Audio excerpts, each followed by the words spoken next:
Y bueno, al grano. En el mar la vida es más sabrosa, suele decirse, pero hablando del anime este pareciera no ser necesariamente el caso. Presentado muy a menudo o como la ventana a un mundo misterioso y desconocido o como el endeble sostén de la humanidad en un mundo post-apocalíptico, las aguas de los océanos de la Tierra son cualquier cosa menos plácidos y hospitalarios, mostrando más bien territorios turbulentos, llenos de monstruos, mutaciones y misterios, siéndole, directa o indirectamente, fiel al espíritu desafiante de clásicos literarios de aventuras marítimas.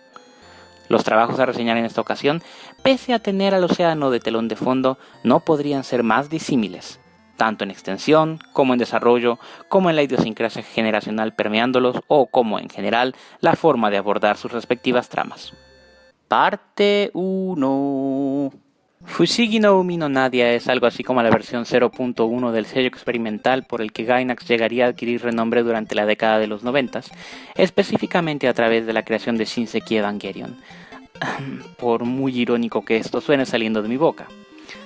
La razón por la que llegaría a considerársele un prototipo de la simiente de esta fama es el hecho de que, a pesar de haber tenido un impacto notable en la industria animada nipona en su momento, el pasar del tiempo al final dictaminaría que la serie pasaría sin pena ni gloria por este pasillo. El trabajo tiene lugar en una Europa alternativa de finales del siglo XIX, que, pese a un notable número de anacronismos tecnológicos tipo steampunk, no por ello deja de ser la Europa previa a la Exposición Universal de París de 1889.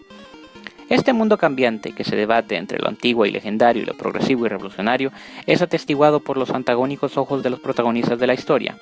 Jean-Roch Raltic, un precoz y prodigioso niño francés pionero en el campo de la aeronáutica, y Nadia, una linda pero misteriosa damisela quien se halla en la búsqueda de un pasado incierto incluso para ella misma, dada la fragmentación y o desaparición de los recuerdos de su edad temprana.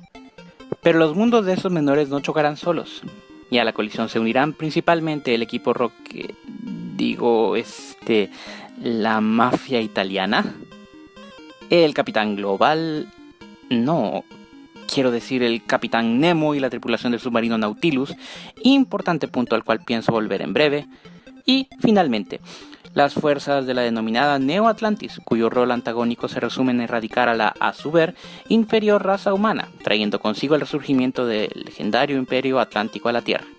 Dicho esto, puede decirse con certeza que la serie busca desarrollar la originalidad de su propia trama, basándose en las míticas aventuras del Capitán Nemo de Verne, y esto en sí mismo es, para mí al menos, indicador de una premisa prometedora. Abundante en emociones, colorido y un mundo sumamente atractivo que, sin embargo, no está exento de sacrificios que no tardará en exigir a sus espectadores. Empezando por lo bueno, Nadia y Jan son un amor como pareja protagónica y cuajan excelentemente bien tanto con sus compañeros de fórmula como con sus enemigos, tanto que, pese a los fallos que cometen como personajes en general, consiguen redimirse vez tras vez cuando realmente importa durante el desarrollo de la trama. Además, la mayoría de los giros narrativos cruciales de la historia son legítimamente buenos y presentan de golpe no solo una madurez que no se asomaba en el horizonte, sino también una capacidad extraordinaria para reorientar su foco central luego de perderse en largos, tediosos y absolutamente innecesarios episodios de relleno, a los cuales regresaré enseguida. Por último, su animación y musicalización se prenden de inmediato en nuestros sentidos y, a pesar de contar con más de 25 años ya desde su lanzamiento, son portaestandarte de todo lo bueno que implica, entre comillas, ser de la vieja escuela en lo que a anime se refiere al menos. Sin embargo, pasando a lo malo, Fushigi no Umi no Nadia adolece de 3 faltas que normalmente no le perdonaría una serie si no ofreciera tantas otras cosas buenas como esta lo hizo conmigo. Eventualmente. Si de fillers hablamos, con este anime hallé probablemente a uno que supera, más en irritabilidad que en número al menos, a Naruto y a Bleach. Entiendo que los océanos del mundo sean vastos y que en días de travesía en alta mar el tedio era lo que más abundaba a finales del siglo XIX, pero seamos honestos, el hecho de que ya nadie y compañía naufragaran y se la pasaran en aquellas 2 islas por lo que se sintió como una eternidad en términos de episodios no pudo ser más irrelevante a la historia y ni como character development mínimo podría tomarlo, casi dropeando toda la serie en el proceso.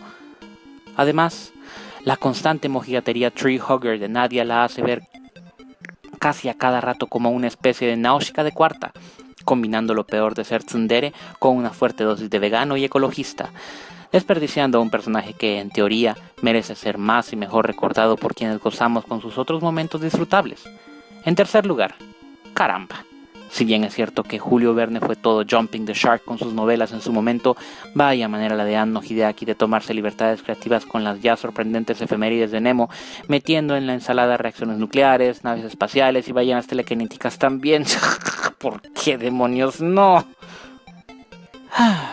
En conjunto, Fushigi no Umi no Nadia es un ir y venir de aciertos y desaciertos, haciendo muestra de una base cautivante por sí sola, ocasionalmente irritantes personajes que, no obstante, no son disolutos en su interacción y, tal vez lo más agradable de todo, un constante recordatorio de que ya sea en versión japonesa, 20.000 leguas en viaje submarino sigue siendo eso, manteniendo el conflicto, la amargura y la crudeza que viene con el hecho de serlo.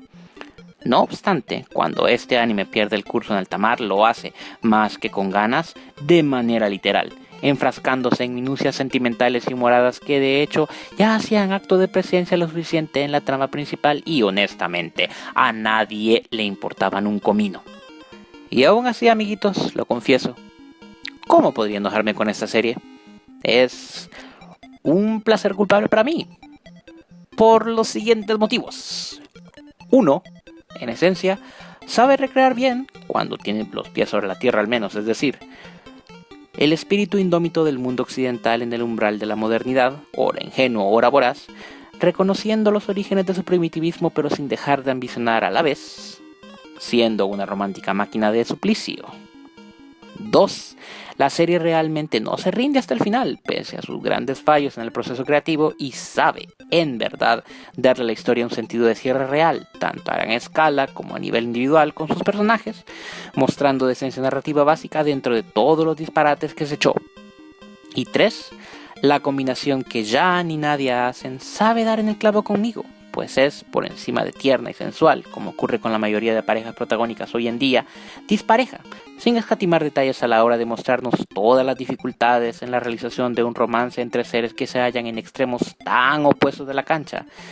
Y, de remate, si puedes hacer que esta fórmula funcione conmigo, al atestiguarla en un par de niños, obtendrás de mi parte mi más absoluto respeto.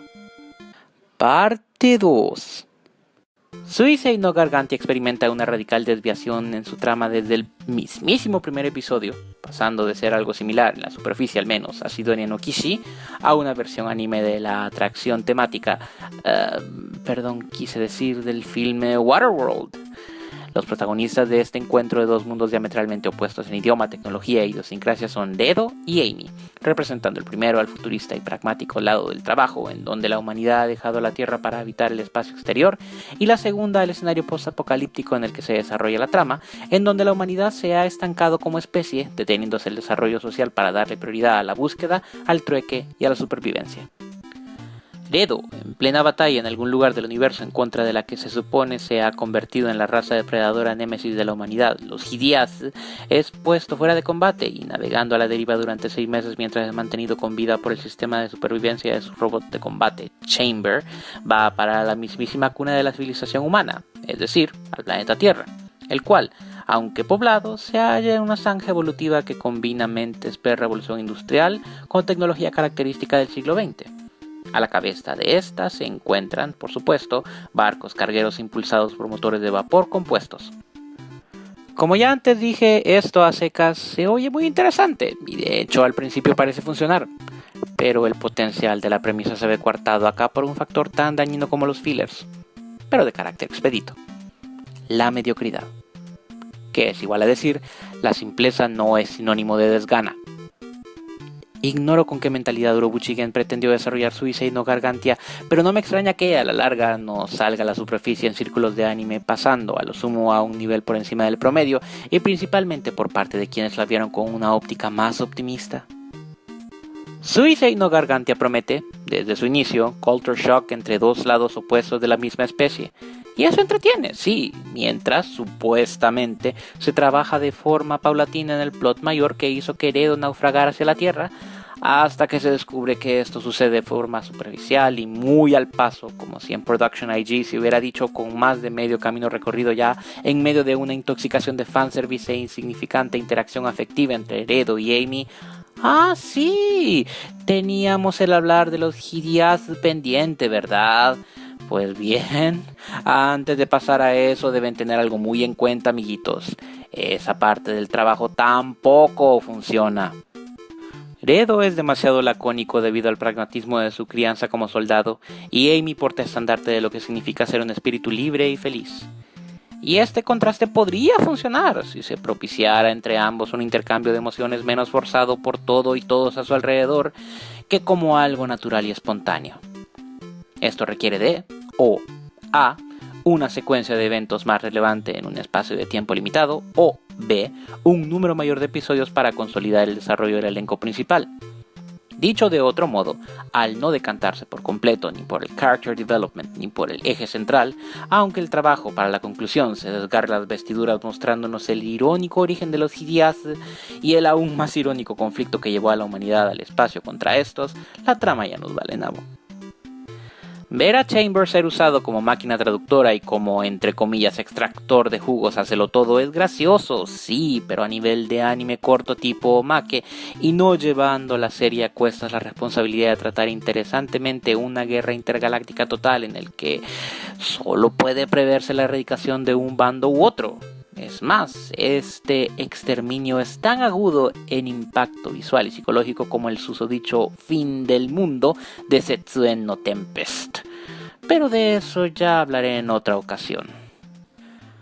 En lo que al resto del trabajo concierne, la animación y musicalización son satisfactorias para estándares del estudio del cual provienen, y se convertirán en excusa suficiente para justificar por qué se hayan ustedes gastando su tiempo viendo este anime. Otra cosa que podría considerarse funcional sobre Suisei no Gargantia son los anatómicamente frondosos diseños de sus personajes para los fanserviceros y la extremadamente breve y anticlimática aparición de sus diseños mecha al inicio y conclusión de la historia. Fuera de eso, sinceramente, es de ponerse a escarbar o de sobredimensionar el poco impacto de sus logros. Por supuesto, siempre es posible abogar en defensa de esta serie diciendo que su punto principal no es ni la guerra interestelar contra los Hidiaz, ni la vida amorosa de los únicos personajes realmente importantes en todo el trabajo, sino más bien el establecer un contraste entre la calidad de vida y la humanidad de la gente que pertenece a sociedades sistemáticas sin apegos sentimentales entre comillas imprácticos, y las de gente que, aunque sumida en el primitivismo de tecnología limitada, no ha perdido el contacto con los miembros de su especie con el fin de cumplir con un propósito mayor por encima de sus derechos individuales. Y eso tomaría la palabra, claro, si hubieran elementos legítimos para justificar este mensaje, en lugar de tener que valerme de hipótesis forzadas como esta para ello. En conclusión, en el mar, verdaderamente la vida es más sabrosa. En ambos casos demostró ser fuente de fantasía, intriga y extinción, pero a la vez de romanticismo, atractivo y calma también.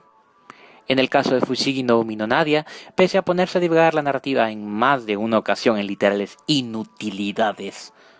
confirmó ser la sopa vital de sus orígenes, 20.000 leguas de viaje submarino y el mito de la Atlántida. Y pese a haber sido puestos sus personajes en órbita de cara al epílogo del trabajo, se vuelven los océanos del mundo para llegar a una conclusión inesperadamente satisfactoria. Por otro lado, Suisei no Gargantia nos presentó un mundo post-derretimiento de las capas polares a través de un encuentro entre dos humanidades diferentes que, aunque bastó para explicar el propósito mismo de este, no fue así para despertar interés o empatía por parte del público.